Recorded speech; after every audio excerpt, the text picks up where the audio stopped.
Father, Father, Father, help us and some guidance from above. 'Cause right now people have me questioning.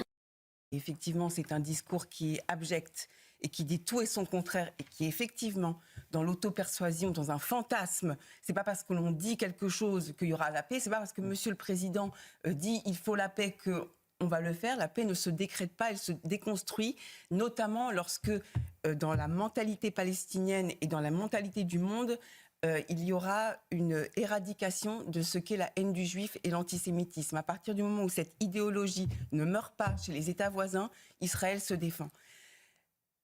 Mais pour répondre à votre question, je ne vais pas aller dans l'exégèse. Je suis écœurée, Gauthier. Mais vraiment, je suis écœurée. C'est-à-dire qu'en fait, quand on pense aujourd'hui aux otages, aux familles d'otages, à ces femmes qui se battent, à Sderot, à Nahal Oz, qui ont été en première ligne du terrorisme. Comment elles vivent aujourd'hui, ce soir, ces familles-là? Soi-disant, on doit fêter Rosh Hashanah, la fête. Et on a un président de la République, soi-disant d'une des plus grandes démocraties du monde, qui fait ce discours-là. Ce discours est à vomir, Gauthier. Véritablement, c'est un discours qui est inhumain, qui est dégradant pour l'ensemble des personnes qui veulent maintenir les Lumières en France. Aujourd'hui, à l'hôtel de ville, on voit des drapeaux, justement des drapeaux de la haine. Ce qui est consacré aujourd'hui, c'est le palestinisme. Et en fait, ce discours-là, il est en train de détruire la société française et notre fraternité. On entend votre émotion, Vraiment. Rachel. Moi, je pense à ces otages, je pense à ces familles, je pense aux dômes de fer, je pense aux roquettes. Tous les jours, je pense aux enfants qui sont traumatisés. Il dit une vie égale une vie égale une vie, c'est la propagande du Hamas. Bah si, une vie égale une vie. Oui, bah évidemment, Non, mais une seconde. mais C'est-à-dire, il y a... Non, mais merci. Non, mais il faut quand même dire les choses. Il y a des dizaines de milliers de civils qui sont morts, mais ils sont en Palestine. Et une vie égale, en effet, une vie. Alors pourquoi ne parle-t-il pas des Israéliens? Oui, les Israéliens, ils sont en post-trauma aujourd'hui. Une seconde, le désespoir d'une mère israélienne... Pas une seconde, vous m'avez coupé la parole. Non, pas méchamment. Une désespoir d'une mère palestinienne est la même que le désespoir d'une mère israélienne. Un exercice d'autosatisfaction. C'est-à-dire que Emmanuel Macron décrétait que le temps était venu de la paix, etc. Il nous projetait dans un monde où, en fait, encore une fois, à quel moment cet homme est crédible d'ailleurs. La seule chose qu'il a donnée, c'est ce que souhaitait le Hamas. Et c'est tout, c'est la seule chose que vont retenir tous les journaux télévisés dans le monde, tous les dirigeants arabes dans le monde, toutes les populations arabes dans le monde, c'est cette reconnaissance. À aucun moment, ils vont considérer que c'est ce qui va permettre d'éliminer le Hamas. Parfaitement que non. Et donc c'est là où, quand même, d'avoir un dirigeant français avec une telle naïveté, je pense qu'il n'est pas naïf, il sait très bien, il a fait un cadeau et il en est coupable. À l'heure actuelle, l'existence d'un État palestinien n'est pas possible. Le président de la République a parlé de M. Abbas. M. Abbas a été élu, rappelez-moi, pardon, il y a 20 ans. Il n'y a pas d'élection depuis 20 ans dans les territoires palestiniens. Les dirigeants de la Cisjordanie sont tous corrompus, M. Abbas le premier. 90 ans l'année prochaine, Mahmoud Abbas. 90 ans l'année prochaine. Je rappelle, lorsqu'il dit que M. Abbas a condamné le pogrom du 7 octobre, une organisation proche de M. Abbas faisait partie Non, pas proche. Le Fatah, exactement. Faisait partie des terroristes qui ont organisé le pogrom du 7 octobre. Et je rappelle quand même que M. Macron donne des leçons aux Israéliens alors qu'il est incapable d'enrayer l'antisémitisme dans son propre pays, donc il donne des leçons aux autres alors que la situation en France est catastrophique. Mais il a expliqué cette reconnaissance va faire du mal aux antisémites. Oui, bien sûr, ce soir, il y a des milliers de Français de confession juive qui sont autour de la table, autour des fêtes, et dont la seule ou la principale discussion est de savoir quand est-ce qu'ils vont partir et où ils vont partir. Donc avant d'aller faire le matamor à l'ONU et donner des leçons aux Israéliens, que le président de la République s'occupe de son pays. Il y a ça, il renvoie dos à dos le Hamas et Israël. Ce qui a été fait le 7 octobre notamment, c'est de la barbarie pure. Ce n'est pas une armée régulière. Lorsque je dis une vie égale une vie, c'est que dans le discours du président Macron, il ne parle pas des souffrances d'Israël, il ne parle pas des enfants, notamment du Sud, il ne parle pas des populations déplacées en Israël. Il y a des populations qui n'ont pas de maison aujourd'hui, du fait des attaques sur 7 fronts, où ce pays veut être, par les voisins, éradiqué. Et lorsque je dis qu'une vie égale une vie, malheureusement, dans les tunnels du Hamas, il y a des personnes qui ont vécu la Shoah, qui avaient des numéros de déportation et qui se sont retrouvés aussi dans les tunnels du Hamas. Donc une vie égale une vie, oui, mais il y a des vies qui sont plus douloureuses que d'autres. Et je l'ai trouvé pathétique. C'est un homme en situation d'échec qui vient de parler à la tribune de l'ONU. Pourquoi je dis cela? C'est parce qu'en juillet, il avait assuré devant une commission sénatoriale qu'il allait vraiment exiger les fameuses 4 conditions. Il allait vraiment exiger la libération des otages, j'en prends 2, et la reconnaissance de l'État d'Israël par les pays arabes. Eh bien, l'Arabie saoudite et les autres pays arabes l'ont tout simplement remballé. Il aurait dû tout simplement reporter ce discours parce qu'il n'a rien obtenu du monde arabe. Et son discours est truffé d'omissions, de mensonges, je reprends votre terme, de naïveté, et je dirais même plus d'immaturité politique. Mensonges, omissions, quand il dit la promesse d'un État en 1948, d'un État arabe, inachevé. Par la faute de qui? Il ne dit pas que les États arabes de la région ont déclaré la guerre à des pionniers. C'était même pas encore l'État d'Israël. De naïveté quand il dit le cessez-le-feu permettra la libération des otages. Non, c'est la libération des otages qui permettra la conclusion d'un cessez-le-feu et qui permettra le cessez-le-feu. Et j'observe qu'il fait preuve d'une immaturité, d'une responsabilité très lourde au regard de l'histoire. Et j'ajouterai, je vais me permettre de le faire, je vais mettre un peu les pieds dans le plat. Quand il dit, par exemple, qu'il faudra une force internationale et que la France sera prête à aider. On a vu ce qui s'est passé au Liban avec le Hezbollah. Donc là, c'est l'envoi de troupes. Hein. Voilà. Et il y avait la force de l'ONU, ça n'a pas empêché le Hezbollah de se militariser en quelque sorte. Et je terminerai par un mot sur la reconstruction. M. Macron a obtenu la reconstruction de marchés au Liban, notamment la reconstruction du port, et l'a offerte à ses amis. M. Macron a obtenu 60%, écoutez-moi bien, 60% de la reconstruction de la Syrie. C'est la raison pour laquelle Jolani, l'ancien terroriste devenu président, avait exigé d'être reçu par Macron. C'est la raison pour laquelle il a reçu à Paris tapis rouge. Et M. Macron essaye de faire la même chose maintenant à Gaza. Emmanuel Macron doit sa carrière au Rothschild. Son logiciel, c'est fusion-acquisition. Il n'a jamais perdu ce logiciel. Il est resté un businessman et là, il est en train de travailler pour ses propres amis. Je n'en dirai pas plus. C'est surtout une trahison de l'ensemble des Français, une trahison de la République. Lorsqu'il y a marqué sur nos mairies, sur nos écoles de la République, liberté, égalité, fraternité, c'est très précisément parce que nous n'avons pas ni de religion, ni d'origine, que nous sommes sur ce socle commun qui est universel, mais profondément. Et donc là, ce qu'a fait Emmanuel Macron, c'est ouvrir la porte à cela, ouvrir la porte à une bataille de communication.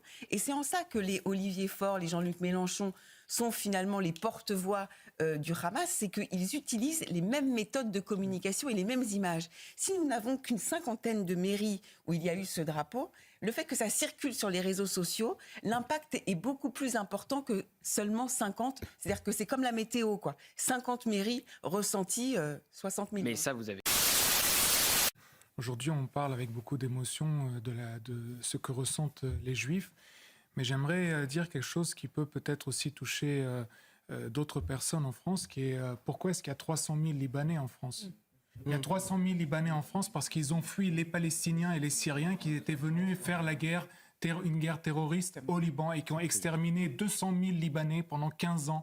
Et donc c'est pour cela qu'il y a 300 000 Libanais aujourd'hui en France. Et donc je pense qu'il est important qu'on dise effectivement tout ce qu'il faut dire sur les Juifs. Vous l'avez assez dit, je ne vais pas en rajouter. Mais je pense que aussi Emmanuel Macron est en train d'oublier qu'il y a 300 000 Libanais sur le sol français qui ont la nationalité française, qui travaillent, qui ne font pas de problème. On n'entend jamais un Libanais un Français d'origine libanaise qui a fait tel ou tel problème de sécurité ou de je ne sais quoi en France. Et ces Libanais sont là parce que les organisations palestiniennes à qui Emmanuel Macron donne un État ce soir les ont poussés à fuir une guerre terroriste.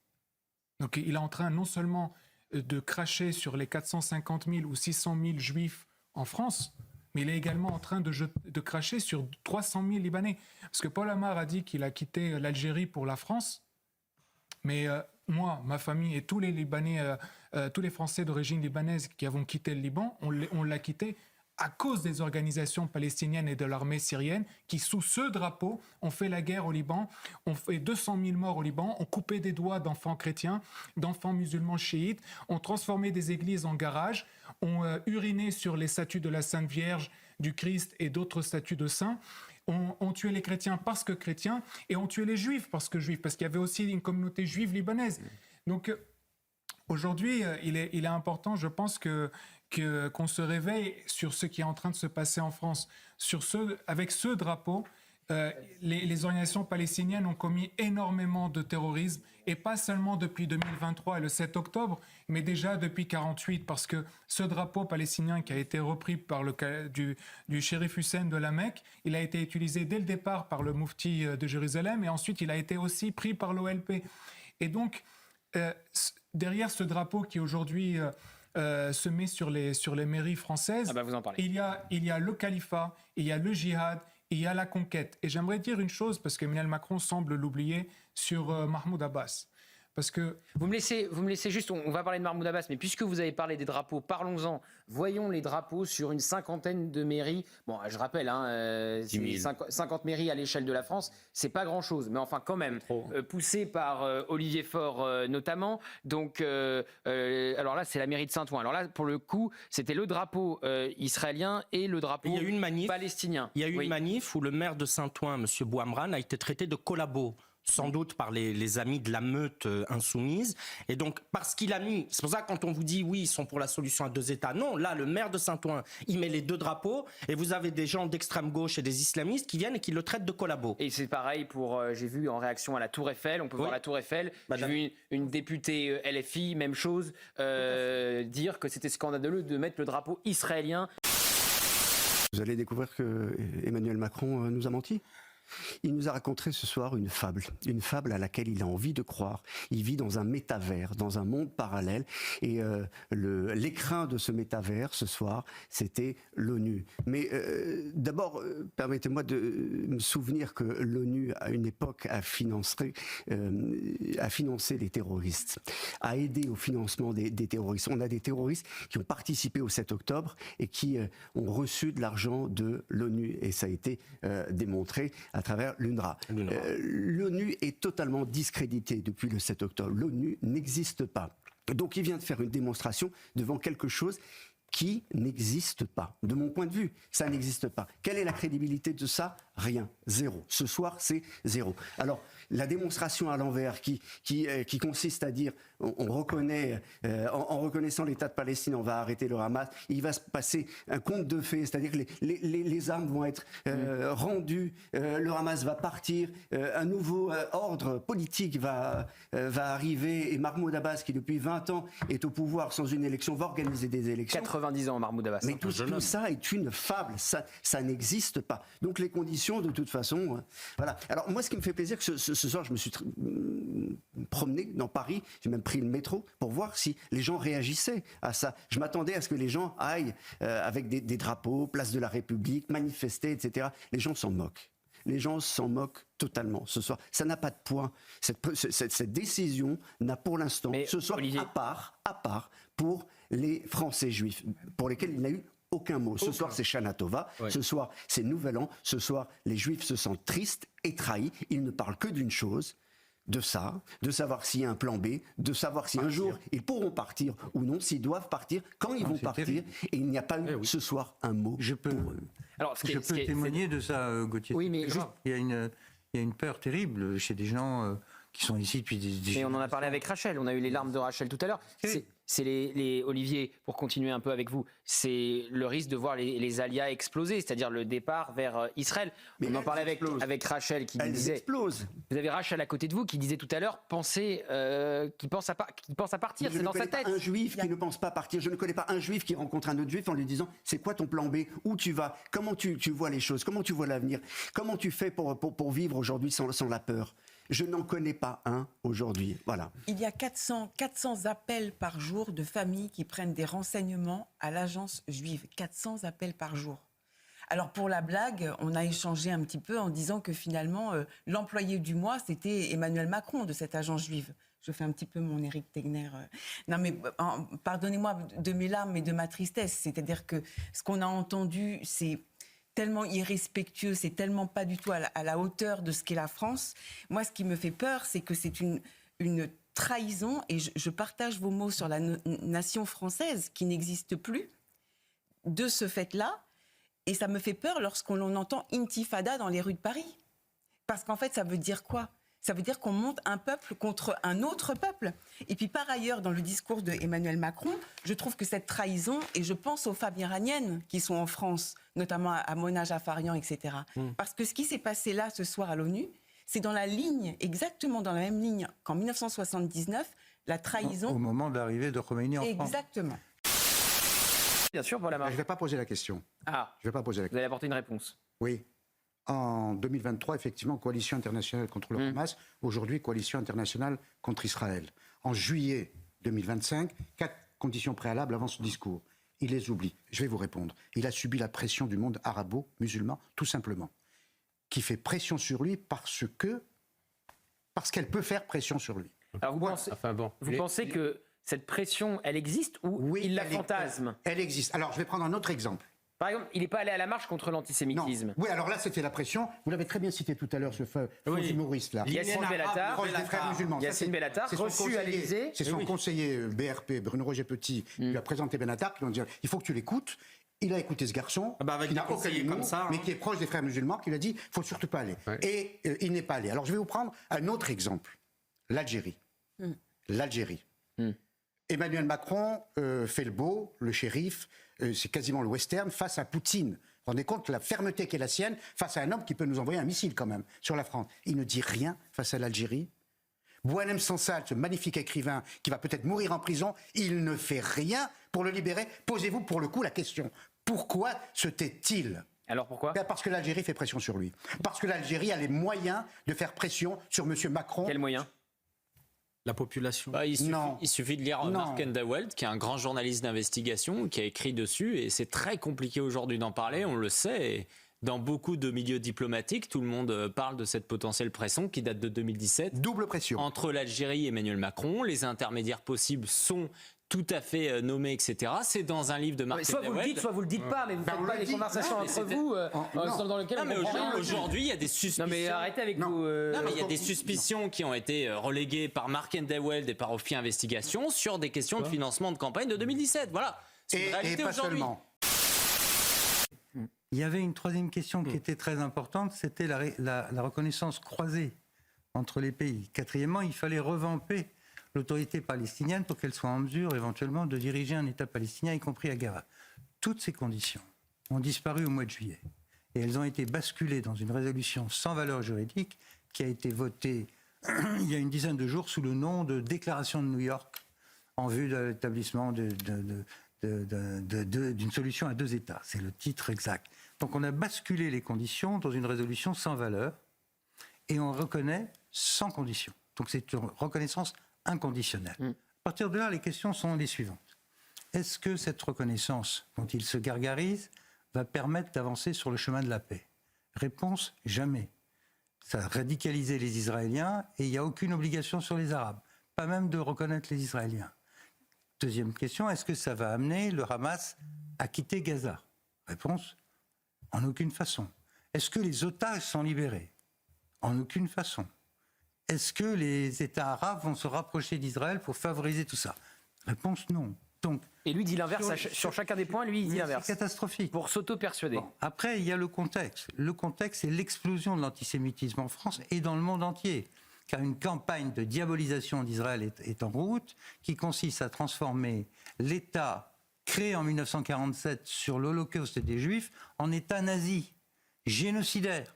Donc aujourd'hui, on défile contre les Juifs au nom de la lutte antiraciste.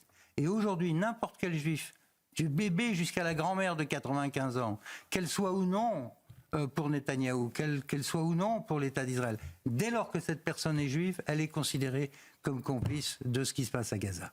Et ça c'est la politique de l'incendiaire. C'est quelqu'un qui, voyant la situation qui est extrêmement tendue dans notre pays, qui est devenu un patchwork. C'est fini la nation française. C'est un patchwork de gens qui vivent les uns à côté des autres et qui ont peur les uns des autres ou qui se détestent. C'est très fort ce que vous dites. Bah, Vous dites, c'est la c'est fini réalité. la nation française. Oui, mais la nation française, d'ailleurs, lui-même dit qu'il n'y a pas de culture française. Effectivement, si, avec l'immigration de masse, on a fabriqué un patchwork, et c'est dangereux. Alors, monsieur le ministre, ma question est simple. On est dans une situation où il met de l'essence sur cette Pierre situation-là. Lelouch. Et si demain ça explose en France et ailleurs, il en portera la responsabilité. Je le dis extrêmement solennellement. Parce que c'est une opération qui n'a aucun résultat politique tangible. Aucun, Alors pourquoi ? sauf à punir Netanyahou, Alors pourquoi à il fait punir ça ? Israël, et derrière eux, tous les juifs qui soient d'ailleurs pas ou d'accord ou pas contre... sur... Pierre Lelouch, pourquoi il fait ça ? C'est-à-dire que, vous l'avez très bien dit, lui il dit c'est une défaite pour le Hamas, en réalité c'est une victoire. C'est une défaite pour les antisionistes, en réalité c'est une victoire. Mais Gauthier, Pourquoi le il fait ça ? Mais c'est très simple. Il le fait pour la même raison qu'il a inventé la coalition des volontaires en Ukraine. Il le fait pour exister. En France, il est mort. Il n'existe plus. Le pouvoir est passé à l'Assemblée. Même son ancien Premier ministre lui dit de foutre le camp. C'est ce qu'il j'ai écouté le discours d'Arras hier, c'était une violence rare. Gabriel Attal. Attal, c'est ça. Je les confonds. Ils sont tellement inexistants que tu confonds. Peu importe. Ce qui est très intéressant, c'est qu'il attrape ce qui reste de la 5e, c'est-à-dire le domaine réservé, pour continuer à exister. C'est pour ça qu'il multiplie les sommets, qu'il multiplie les conférences, qu'il invente des formules multinationales. Je vais faire la coalition des volontaires sur quelque chose qui est, là encore, totalement pipeau. C'est-à-dire pour que nous soyons en mesure d'envoyer 10 000 hommes en Ukraine après un traité de paix, il faut que les Américains et les Russes soient d'accord. Et là, vous avez vu, il a remis le couvert. Hein. Là, il a proposé d'envoyer des troupes à Gaza. Hein. Mais enfin, il faut être... Avec l'accord d'Israël, après un cessez-le-feu. Voilà, c'est ce qu'il fait. J'ai envoyé des... Comme il dit, j'ai envoyé des mecs... donner les armes comme ça. Voilà. Non, mais non, on est... Franchement... Mais c'est pareil en Ukraine, hein, puisque c'est après un cessez-le-feu, la coalition des volontaires, après un soi-disant cessez-le-feu, hein, qui a toujours évidemment enfin, pas vu le jour. Mais en Ukraine, ça ne se passera pas comme ça, tout simplement parce que les Russes ne voudront jamais que l'OTAN rentre en Ukraine par le biais des Européens, et les Américains ne couvriront pas les Européens en Ukraine. Pierre Lelouch, ça n'existe pas. Y compris par les Italiens, c'est faux, c'est complètement faux. Mais c'est comme ça, encore une fois, qu'en France, on a le sentiment que toutes les mairies françaises sont pavoisées aujourd'hui de drapeaux palestiniens, alors qu'il n'y en a qu'une cinquantaine. 36 000 communes. Et que, encore une fois, vous avez rappelé le chiffre, il y a 7 Français sur 10 qui pensent qu'il ne fallait pas reconnaître l'État palestinien. C'est ça qui est important, c'est de se désintoxiquer de ce que nous fait l'extrême gauche, Rachel. Je veux juste vous montrer le tweet d'Olivier Faure, parce qu'on l'a rappelé, hein, c'est Rosh Hashanah aujourd'hui, c'est le nouvel an juif, et je crois qu'Olivier Faure, voilà, alors pour les uns trop tard, pour les autres toujours trop tôt, pour moi simplement merci de l'avoir fait aujourd'hui, au nom de la France. Et c'est ce aujourd'hui qui fait réagir, parce qu'aujourd'hui, c'est le nouvel an juif. Et donc Olivier Faure, il trouve ça très bien que ça soit le jour du nouvel an juif, Rachel. De toute façon, là, on va. Le président a ouvert la porte à l'ignominie que l'on va avoir ces prochains jours.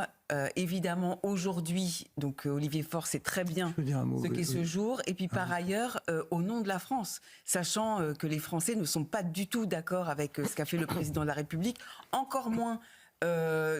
Au regard des urnes avec le Parti socialiste, enfin je ne sais plus combien ils ont fait à la dernière élection présidentielle, mais je me souviens que c'était pas beaucoup. C'est d'une perversité ce qu'a fait le président de la République sans nom. D'une perversité. Alors oui, il se gargarise. Et je précise, on m'envoie la photo, il a salué le président syrien qu'il avait reçu à l'Élysée, donc pas de surprise, ancien terroriste aujourd'hui aux Nations Unies. Le président de la République est passif-agressif. Il pense qu'il a le monopole du cœur, le monopole de la paix, le monopole du camp du bien, qu'il est avec les anciens, les descendants des colonisés, etc. Mais il s'en fout de tout ça. Non, il est la seule chose qu'il apporte, c'est lui. Exactement.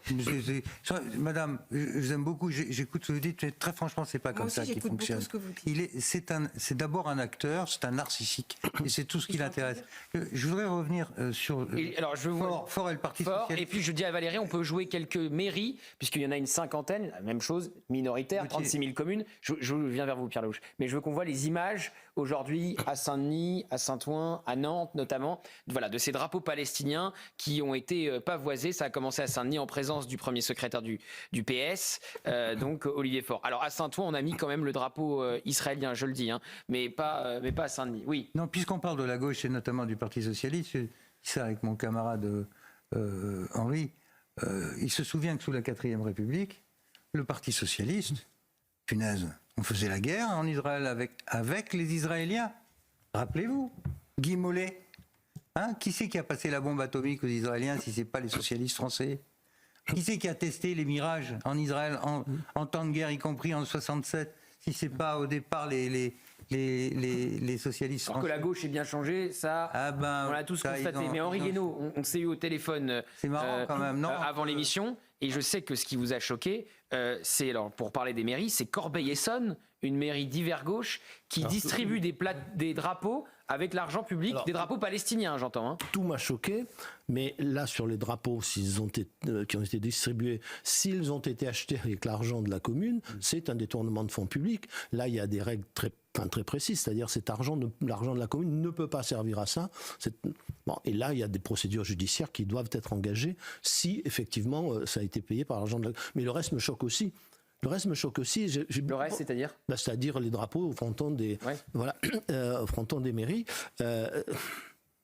Alors, j'ai beaucoup entendu sur les plateaux qu'il n'y avait pas de moyen de sanctionner cette action. C'est pas vrai. Il y a une amende de 150 € aujourd'hui. Non, mais c'est pas pas du tout. Il y a autre chose. C'est l'exécutif a le pouvoir de révoquer ou de suspendre les maires quand ils commettent des fautes graves. Voilà. Alors pour vous, il faudrait révoquer les maires qui ont mis les drapeaux palestiniens.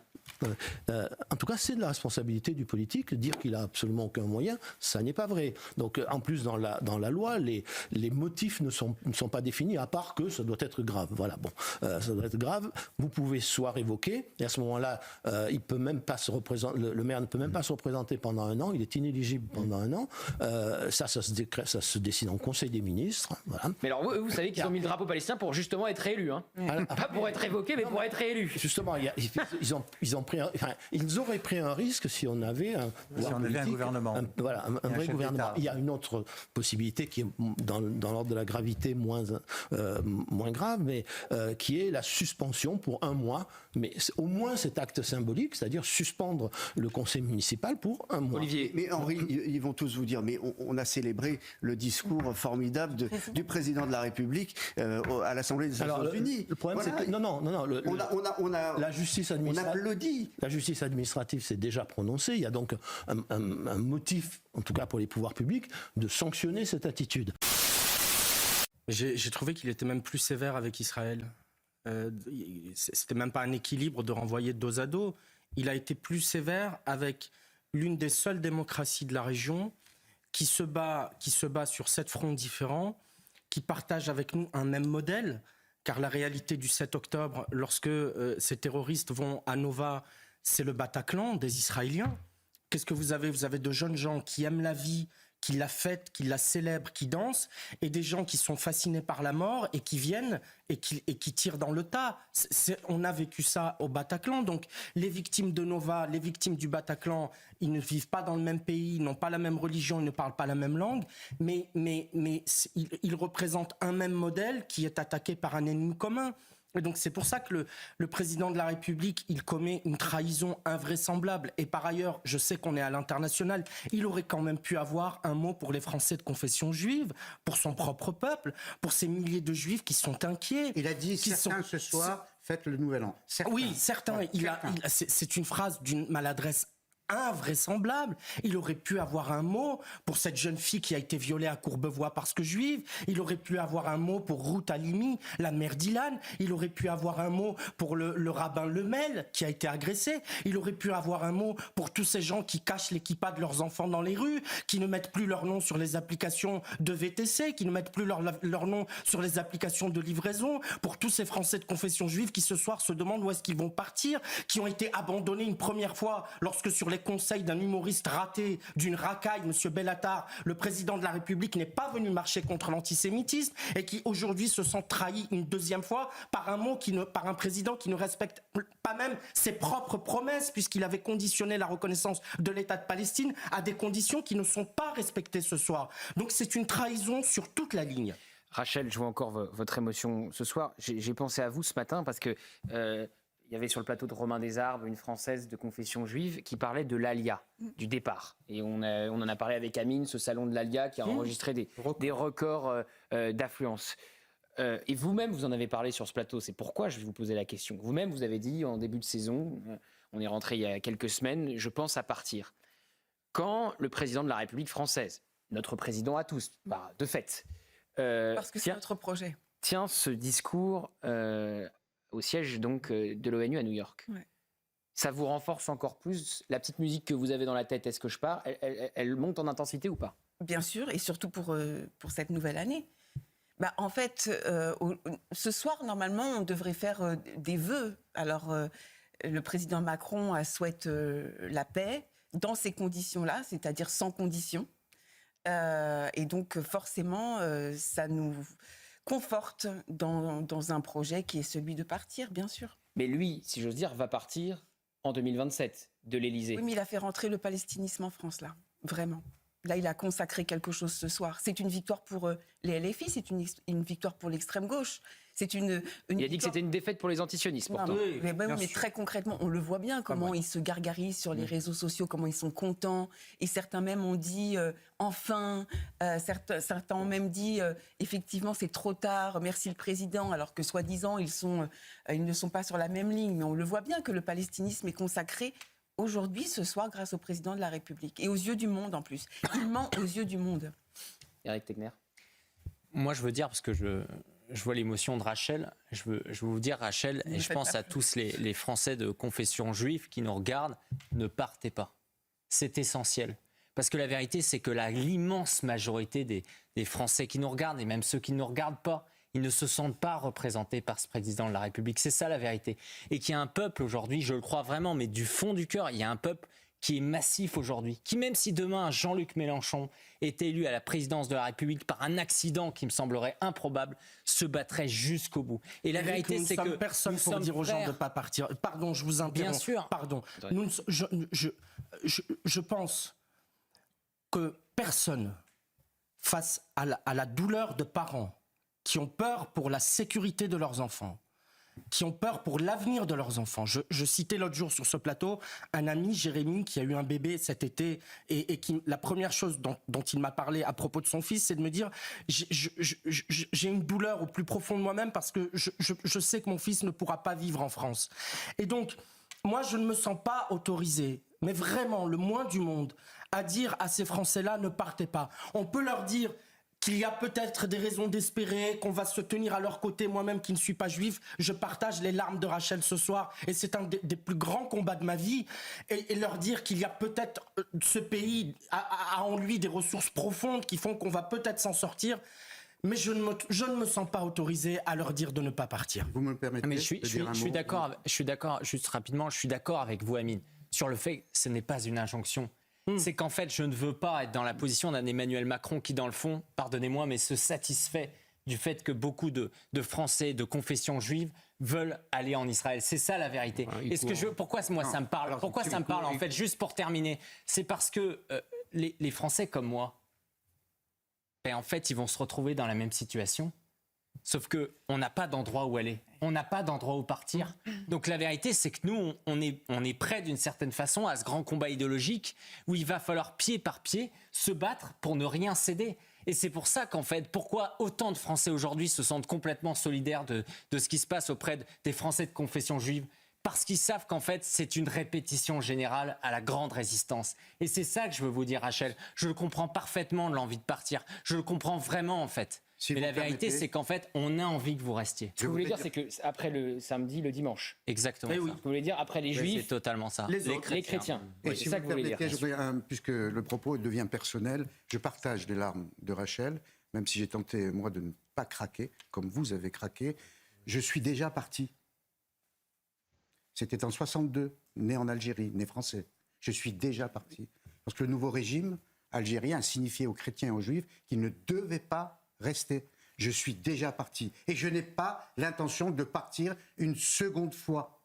Je retiens de votre introduction ce soir les 71% de Français qui n'approuvent pas l'initiative d'Emmanuel Macron. On n'en parle pas assez. Ce soir, Emmanuel Macron n'a pas parlé au nom de ces 71% de Français, il a parlé au nom de Jean-Luc Mélenchon, il a parlé au nom de Olivier Faure. Et je ne céderai pas face à cette minorité islamo-gauchiste qui tente de foutre le bordel dans ce pays et le chaos. Alors c'est vrai, pour revenir à l'Algérie, qu'il y a une courbe démographique qui va être terrifiante pour la France. 2050, bascule démographique. Pardonnez-moi de vous le dire, mais il y aura plus de musulmans que de chrétiens à partir de 2050. Le combat ne fait que commencer. Je ne confonds pas, évidemment, et je le dis devant Amine, les musulmans avec les islamistes. Mais ils sont, et c'est pas Michel qui va me démentir, ils sont en conquête. Le drapeau palestinien, qui est le drapeau, Michel le dira très bien, du califat, montre qu'ils sont en conquête. Ils tentent maintenant, après le samedi, le dimanche, ils tentent maintenant de conquérir les terres occidentales, les terres de l'Occident. Eh bien, il ne faut pas partir et il faut se battre. Malgré Emmanuel Macron qui a déjà abdiqué, qui a déjà cédé sur plusieurs terrains. On aura peut-être l'occasion d'en reparler tout à l'heure. Mais Amine, ce que vous dites, parce que vous avez donc interpellé Eric qui disait à Rachel ne partez pas, et j'ai envie de dire exactement pareil à Rachel, pareil à toute la communauté juive de France, même si on se sent évidemment autorisé de ne prendre la décision à la place de personne. Mais vous-même, vous l'avez dit, vous avez dit en début de saison, la France sans la communauté juive ne serait plus vraiment la France. Et c'est ça. Oui. C'est ça. Et ce que j'ai dit surtout, c'est que ce que vous venez de rappeler, mais que c'est pas un combat pour la défense des Juifs, c'est un combat pour une certaine conception de la France. Et que effectivement, j'avais parlé du canari dans la mine, et en rappelant que dans l'histoire, les Juifs, les persécutions qui ont touché les Juifs étaient toujours le signe avant-coureur de persécutions qui ont toujours touché d'autres, sous évidemment les nazis, en France sous Pétain, et il y a d'autres exemples dans l'histoire. Donc mon message, c'était de dire aux autres Français, pas aux Français juifs, aux autres, aux chrétiens, aux athées, aux apostats, aux musulmans qui refusent l'islamisme, aux minorités sexuelles et à tant d'autres, ce combat est le vôtre. C'est celui d'une défense d'une certaine conception de la France. Et donc ne laissez pas les Juifs en première ligne, parce que derrière eux, ce sera vous. C'est la honte pour la France, quelle honte. Elle a reconnu un état terroriste pour le Hamas de nouveau en piste. Macron, président français, la France a été humiliée. Ce 22 septembre à l'ONU, Macron nous a monté son cul. Ce tout petit diablotin, ce minable, ce moins que rien, a voulu salir notre destin. La honte infinie pour ce petit pourri, avec son sourire cruel, jette la France dans la poubelle. L'affreux drapeau du Hamas, sur l'ONU la honte s'amasse.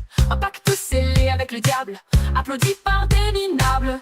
Un choix amer qu'on ne peut effacer. Par la voix de Macron, la France a parlé, se soumettant au Hamas, faisant plaisir aux crouillasses.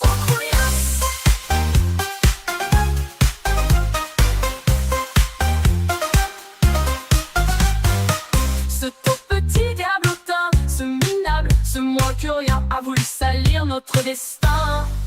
La honte infinie pour ce petit pourri, avec son sourire cruel, jette la France dans la poubelle.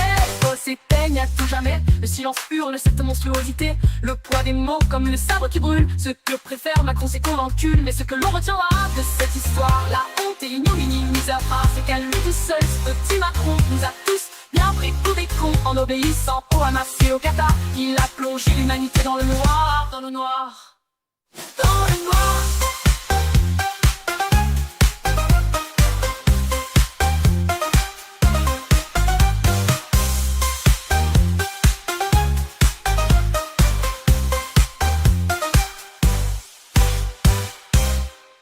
Quand on voit ce qui s'est passé cet été, qui restera dans l'histoire récente de ce pays comme l'été où des dizaines de milliers de Français de confession juive sont passés d'une question qui était « est-ce qu'il faut quitter ce pays un jour ?» à une question qui est « quand est-ce qu'on va quitter ce pays ?» J'ai listé, et je n'ai pas tout listé, mais j'ai listé ce qui s'est passé ces dernières semaines. À Orléans, l'agression du rabbin Engelberg. J'ai noté parce que j'avais peur d'oublier. À Neuilly-sur-Seine, le rabbin Lemel, on s'en souvient. À Levallois-Perret, le rabbin Elbaz. Les croix gammées, les slogans pro-Hitler à Paris et Rouen. Les voitures à Châtel de touristes juifs sur lesquels l'inscription Free Palestine a été notée. Le parc de loisirs dans le sud. Le vandalisme du bureau d'El Al, ce qui s'est passé autour des concerts d'Amir, ce qui s'est passé, la dégradation de la plaque des enfants d'Isieux. Je voudrais qu'on m'explique quelle est la responsabilité des enfants d'Isieux qui ont été raflés il y a 80 ans dans la situation à Gaza. Il y a eu l'Olivier d'Ilan Halimi qui a été scié. Quelle est la responsabilité d'Ilan Halimi dans ce qui se passe à Gaza? Il y a eu encore d'autres événements. Et moi, j'ai entendu des choses qui m'ont glacé le sang cet été d'amis de confession juive. J'en ai entendu me dire, dans 20 ans, il n'y aura plus de juifs en France.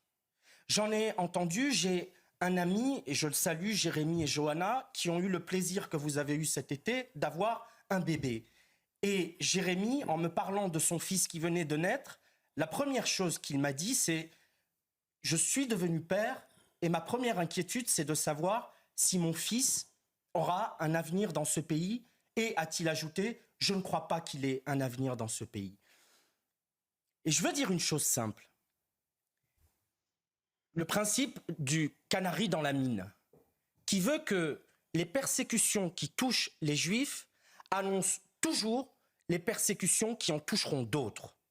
Dans l'Allemagne nazie, les nazis s'en sont pris aux Juifs, puis à d'autres, des opposants politiques, des minorités sexuelles, des Roms, des personnes en situation de handicap. Les persécutions qui ont touché les Juifs en France, il y a 90 ans, ont annoncé l'immense infamie qu'a été l'arrivée du régime de l'État français et de Pétain, qui s'en est pris aux Juifs et à beaucoup d'autres. Et donc je veux dire, et pardon, je le dis avec émotion, aux Français qui nous regardent et qui ne sont pas juifs, cette histoire est la vôtre. Ne considérez pas que ce qui vise aujourd'hui les Juifs est une affaire d'antisémitisme. Vous serez visés après. Et moi, pour la première fois, qui ne suis pas juif, cet été, et vous me connaissez, vous savez à quel point j'aime ce pays du plus profond de mon être. Je vibre pour la France. Pour la première fois de ma vie cet été, je me suis dit que si mes amis juifs partaient, je partirais avec eux. Je ne sais pas où, je ne sais pas quand, mais je refuse de vivre dans un pays qui n'aurait pas eu ce sursaut, qui aurait laissé ses enfants juifs sans protection et qui aurait consenti à les voir partir. Ce pays-là ne sera plus le mien et donc j'appelle vraiment avec force les Français qui voient tout cela à se mobiliser, à se lever, parce que le sort des Français juifs est le sort des Français tout entiers. Bon, évidemment, on partage votre émotion, Amine, surtout que je peux rappeler un chiffre, Rachel. 1% de la population, 60% des agressions racistes. 1% de la population, 60% des agressions racistes. Et en dehors de notre antenne, en dehors d'Amine ce soir, j'ai l'impression que ça émeut assez peu de monde. Et c'est, Amine, c'est pour ça qu'il le dit comme ça aussi, il appelle à la mobilisation. Et je rappelle que le premier d'entre nous, si on ose dire, n'a pas marché. C'est-à-dire que Emmanuel Macron dit qu'il n'a pas pris de mesures pour lutter contre l'antisémitisme, ce que dit la sœur d'Ilan Halimi qu'on va entendre dans un instant, l'ambassadeur. Il a même refusé de marcher. Le geste le plus basique qui soit, mettre un pied devant l'autre, derrière une banderole, pour dire non à l'antisémitisme, parce que M. Bellatar avait jugé bon de dire à l'Élysée, en étant reçu, que ça allait mettre le feu aux banlieues et fracturer, marcher contre l'antisémitisme. Monsieur Retailleau, Rachel. Monsieur Retailleau, lui, se bat quand même. Hein. Rachel. Bon. Je suis très touchée par tes mots, Amine, vraiment. Parce que ce sont des mots qui font écho à toutes les personnes qui ont eu ce parcours. Aujourd'hui, juste pour mes mots, c'est l'anniversaire de la libération de Paris. Et c'est l'anniversaire de ma mère qui a été cachée pendant la guerre. Elle est née en 1940, une enfant cachée. Et puisqu'on parlait de l'ensemble des Français, il faut penser à ces Français dans les fermes, les paysans, qui ont caché des enfants juifs pendant la guerre. Et pour répondre à votre question, c'est d'autant plus honteux, Gauthier, quand on s'est appelé la République En Marche, qu'on n'avait pas marché.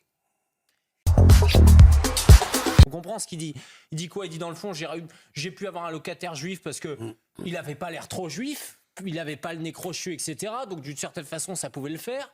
Et je serais d'accord d'être sioniste d'une certaine façon si tous les juifs allaient en Israël et qu'en gros, ils quittaient la France. Et enfin, il y a cet aspect quand même hallucinant où il va expliquer, aujourd'hui, vous savez, c'est la caricature du juif, c'est-à-dire aujourd'hui, les juifs veulent tous réussir, donc ils vont être dans une logique impérialiste et ils vont prendre des territoires. C'est proprement hallucinant, il y a tout ce discours, c'est là on voit que l'antisionisme et de l'antisémitisme dans la logique même qu'ils ont vis-à-vis des choses. Je vois halluciner. Je peux pas commenter.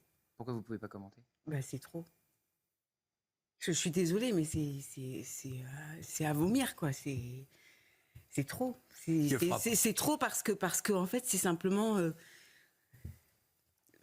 bon, j'en parle souvent, mais quand on a un grand-père qui vous dit ils reviendront et qu'il vous raconte des histoires de ce qui a pu se passer pendant la guerre, des propos qui ont pu être tenus pour mener à l'extermination, là, d'entendre ces propos-là, c'est trop pour moi, c'est trop. C'est quand il dit il ne sentait pas, enfin, c'est-à-dire que c'est trop, c'est... Pardon, je peux pas. Je peux pas, c'est... Enfin, en tout cas, je vous salue d'avoir mené cette enquête et d'avoir pu relater l'ensemble de ces propos, parce qu'en fait, on ne se rend pas compte. Et c'est pour ça aussi que le président de la République, il se rend pas compte de ce qui se passe, en fait. Il se rend compte comme ça en surface. Il y a eu des faits, oui, une enfant s'est fait violer à Courbevoie, oui, un tel a eu un problème dans une synagogue, etc. Mais ce genre de propos-là, de ce que ça raconte, de là où nous en sommes, c'est trop pour moi, en fait. Donc j'essaie de me préserver, je suis pas... voilà, je préfère me protéger de ça, mais de l'entendre de la bouche de cet homme, d'un concitoyen, dans le concret, qu'il renvoie finalement tous les Juifs à Israël, je me dis aussi en creux que la politique qui est menée aujourd'hui, avec cette lâcheté, avec ces renoncements, avec cette faiblesse par rapport à sa position internationale, à dialoguer gentiment avec le Qatar, qui a protégé les terroristes le 7 octobre, je me dis en fait tout est fait pour justifier finalement l'existence d'Israël, ce refuge. Et quand on parlait hier de nos compatriotes juifs qui veulent partir, en fait c'est pas une lubie, c'est pas du brainwashing, c'est-à-dire c'est au quotidien, et les mots de cet homme très simples, très directs, mais sont d'une violence. Et alors dit la même chose que l'ambassadeur américain. Sauf qu'elle, on ne peut pas la convoquer pour la faire taire au Quai d'Orsay. Écoutez-la. Il alimente et il ne fait rien pour prendre des mesures pour tout ce qui se passe sur les actes antisémites en France. Que ce soit le fait qu'on n'accepte pas que des enfants israéliens rentrent dans un parc ou ne serait-ce que pour des citoyens juifs. Tout ce qui se passe en France, il ne fait rien pour... Enfin, aujourd'hui, c'est des actes qu'on veut. Donc voilà, c'est des actes qu'on attend. Elle dit la même chose. Moi, ça m'a vraiment frappé que l'ambassadeur américain, et je voyais la réponse de la France à l'ambassadeur américain, convocation, etc., pour le faire taire. Compliqué, là. Le responsable... Gauthier, nous sommes tous Ilan Halimi. La réalité, c'est celle-là. Ilan, avec les 24 jours qu'il a subis... De torture. De torture par le gang des barbares. Lorsque le président de la République parle du 7 octobre et de ses suites, il change le réel en disant que Israël mène une politique de barbares. Il utilise le même mot que le gang des barbares.